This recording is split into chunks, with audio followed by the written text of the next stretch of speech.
Assalamualaikum warahmatullahi wabarakatuh. Bertemu lagi bersama Ibu Ismi.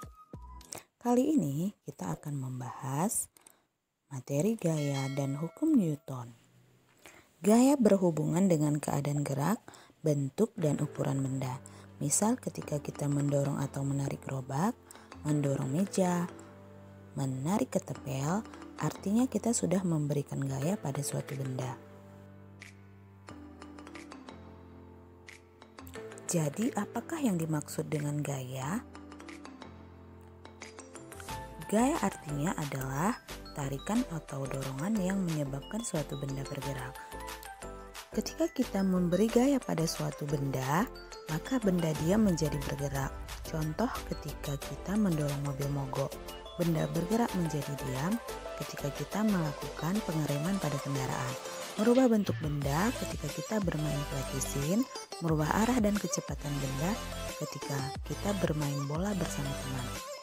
Gaya terbagi dua, yaitu gaya sentuh dan gaya tak sentuh. Gaya sentuh adalah gaya yang bekerja pada suatu benda harus melalui sentuhan. Misal, gaya otot, gaya mesin, dan gaya pegas.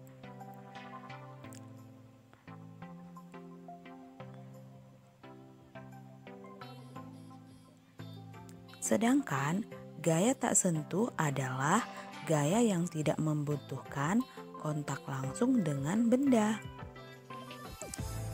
Contoh gaya tak sentuh adalah gaya gravitasi, gaya magnet, gaya listrik, dan gaya berat.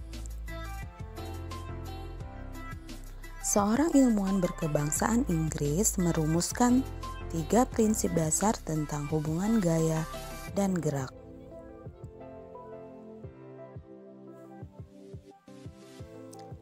Hukum 1 Newton berbunyi, suatu benda akan tetap diam atau tetap bergerak lurus beraturan jika resultan gaya yang bekerja pada benda itu sama dengan 0. Hukum 2 Newton, jika suatu gaya total bekerja pada benda, maka benda akan mengalami percepatan sama dengan arah gaya total yang bekerja padanya.